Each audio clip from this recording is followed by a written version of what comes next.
Last week, I finally went and saw Hereditary, and it's taken me almost an entire week to do a review just because that movie really fucked me up.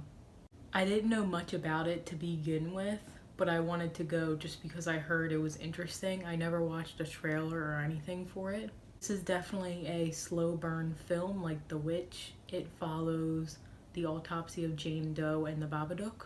After seeing it, I can see why it's not for everyone, and maybe average moviegoers who aren't that into horror movies might see this and go, well, that was awful. But I did really enjoy it because I've liked movies that are just like this. I appreciate that it had no jump scares. The atmosphere was tense, and that made it scary instead of just having jump scares with no build up. I obviously don't mind jump scares, but this was well crafted without them, and it wasn't necessary to add them in. I feel like even though this film does get a little out there in some parts, a lot of people could relate to this since it is about losing a loved one. I really like that the most disturbing parts weren't quickly cut away. They really let you sit in on the uncomfortable moments and they let you absorb them in instead of just doing one quick scene and then cutting away to something else. You definitely felt what the characters were feeling. I feel like there are some unanswered questions, but I do want to go and see it again if they're gonna keep playing it for another week or so. I'm definitely gonna check it out and maybe I'll do a spoiler review, but this is a spoiler free one for now. I was kind of mad because I had a bad theater experience. A lot of people kept laughing during each scene instead of realizing how uncomfortable that was.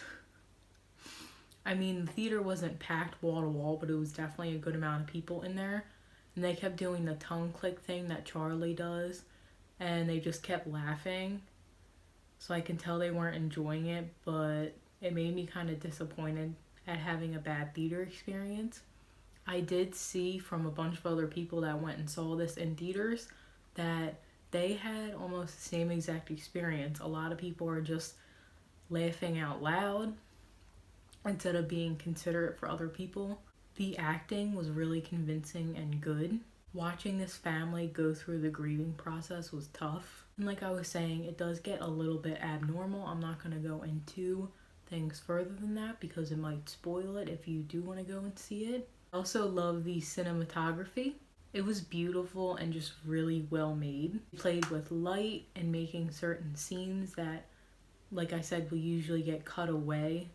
They made those scenes longer so you sit in what the characters are feeling. There's also a mental illness aspect to it, but it's more, I wouldn't call it abstract, but they're not 100% upfront with it. And I'm glad they went in the opposite direction of what I was thinking they were gonna do because I thought they were gonna just play into some tropes, but they really didn't. Let me know if you would be interested in seeing a second review where I talk about the spoilers. If you're really into slow burn films like the previous ones I mentioned, especially if you're a big fan of The Witch from 2015, then you will really enjoy this one.